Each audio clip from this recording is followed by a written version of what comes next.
Dentro carta aqui, nós põe que o governo decidido implementar tax reform, incluindo VAT e BTW system, que lo wordt introduzido na 1 de januari 2023. A consequência da implementação aqui de tax reform, lo tem consequência drástico riba administrativo, riba comércio, empregado e também riba donador de trabalho. Teco dia de AWE, o governo não dá suficiente informação e oportunidade para todos os do comércio e stakeholders para fazer estudo de lo que o guardo introduzir. E nossa opinião está para essa mais de essa aqui para nós para considerar para o que essa que guardo introduzir. Den draft de legislation no awardo draft de legislation no awardo entregar ainda, que não está oficial ainda.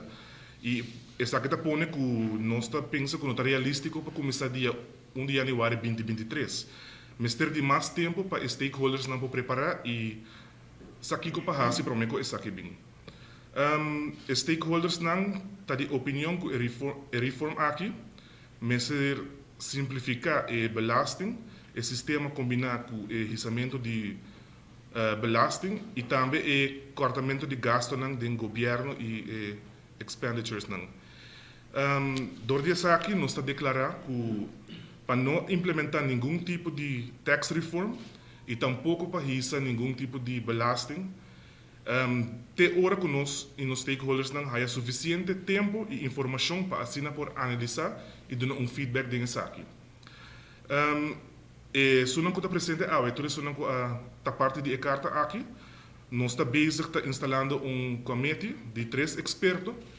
Então, essa aqui não analisar a tax reform que está na caminho, que está vindo, então não determinar financialmente, economicamente e também a consequência social que tem de uma reforma assim aqui. Não também 13 sugerências e conselho realístico de tax reform e também que está melhor para aruba seu bem-estar de largo curto.